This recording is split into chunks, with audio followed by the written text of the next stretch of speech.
When you're planning and writing any formal letter, you have to think about its purpose. Why are you writing it? Who's going to read it?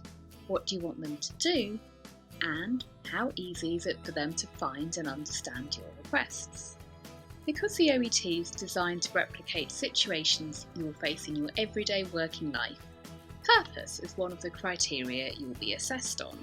The way they do this is by looking to see if purpose is immediately apparent. Why are you writing it? Who's going to read it? What do you want them to do? And sufficiently expanded. How easy is it for the reader to understand your requests? How can you do this in your exam? Well, you can think about two things here.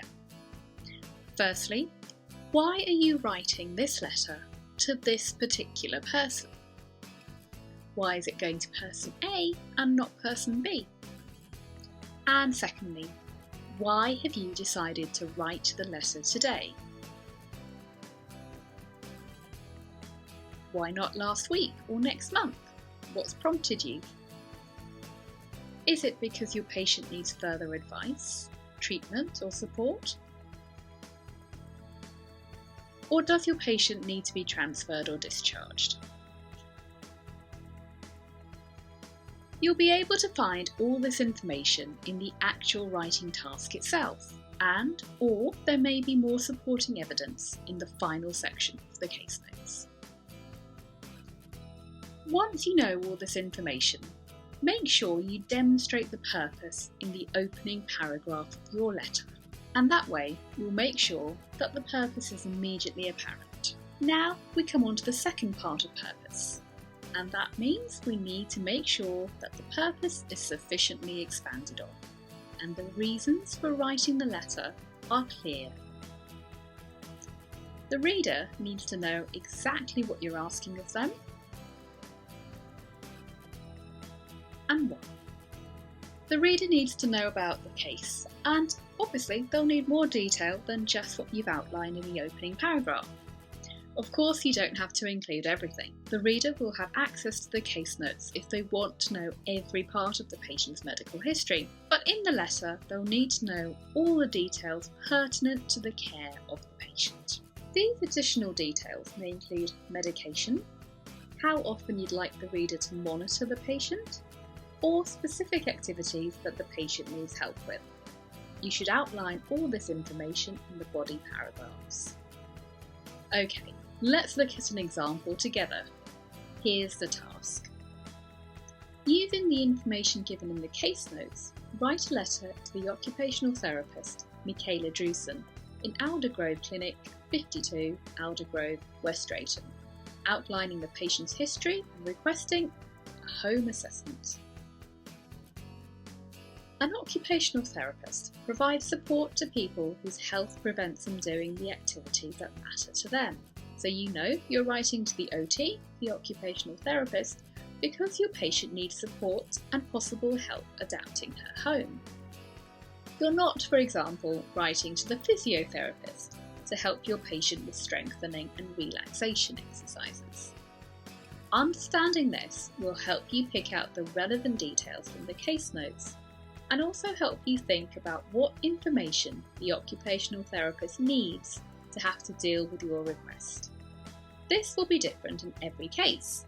In this particular one, we need to look for the patient's condition and the difficulties this causes her. We can list specific examples and what the occupational therapist should do. Your opening paragraph may look something like this. Dear Miss Drewson, thank you for seeing Marge Bristow, 47, for a home assessment. Mrs. Bristow has recently been diagnosed with fibromyalgia and needs support with daily activities such as cooking and other household tasks.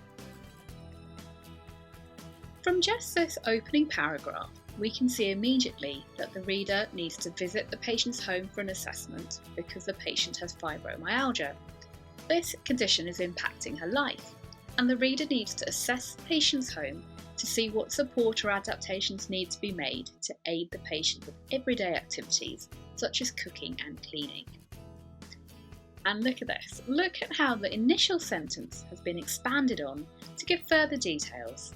In this case, why it's necessary to make the home visit.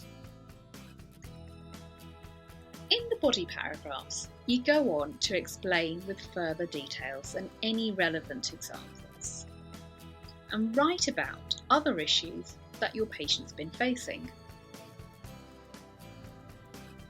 These could include exercise or treatment programs, if it's relevant to the occupational therapist, anything that affects the patient's mental health, again, if it's relevant. But when it comes to medication, it would be unusual to mention anything in detail unless it's relevant. Perhaps, for example, the patient cannot open medication packs easily. That's something the occupational therapist will need to know and therefore should be included in your letter. Make sure you only include details that are relevant and exclude anything that's not pertinent to the reader. Body paragraphs could look something like this. Mrs. Bristow lives with her husband and teenage son. She experiences pain climbing stairs and finds it difficult to open doors and cupboards. She prefers to dress herself, but reports that this can be a challenge on bad days.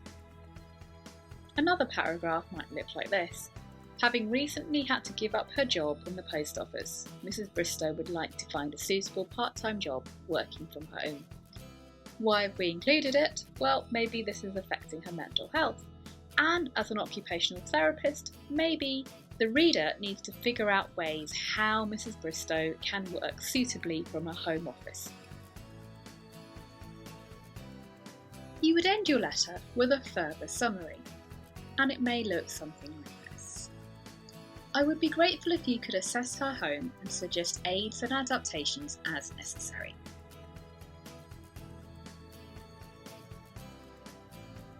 Okay, let's go over some things to remember.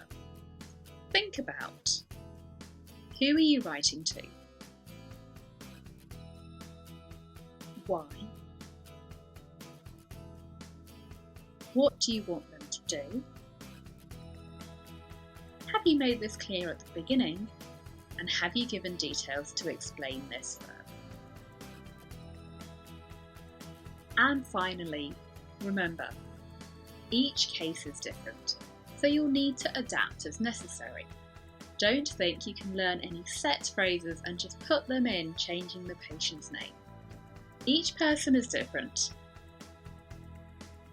Each case is unique, and therefore your letter should be too.